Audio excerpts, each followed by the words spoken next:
1900. Ei, Davi! Davi! A água, Davi! A água, amor! Fala assim, água! Água!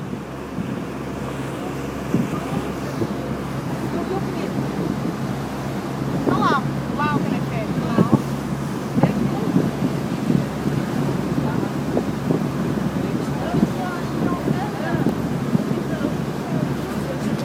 Ei, Brendinha!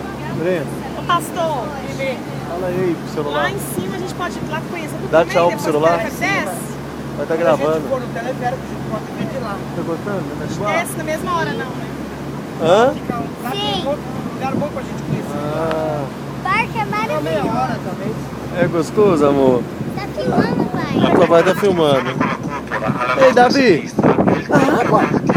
Eretto nel 1927 in occasione del primo centenario della morte di Alessandro Volta, scienziato inventore della villa, che era un cittadino comasco.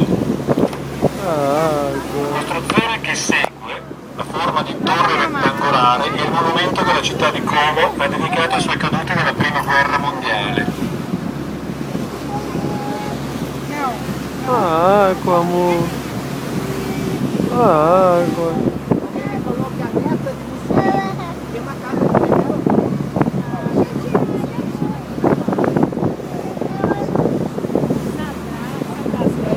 Ah, o barco, amor! Olha pra cá, os dois. Não, olha aí! Que alto, Davi? Barco! Olha aqui, ó, os dois. Não, peraí! Olha o barco! Ei, tá impressionado com o barco, amor! Ei, Davi.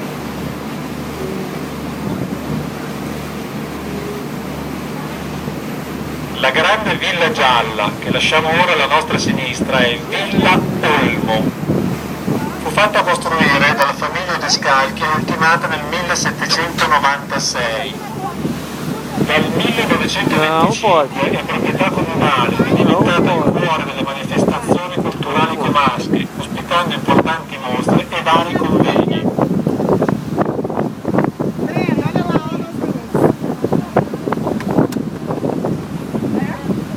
Você vai esperar que acha?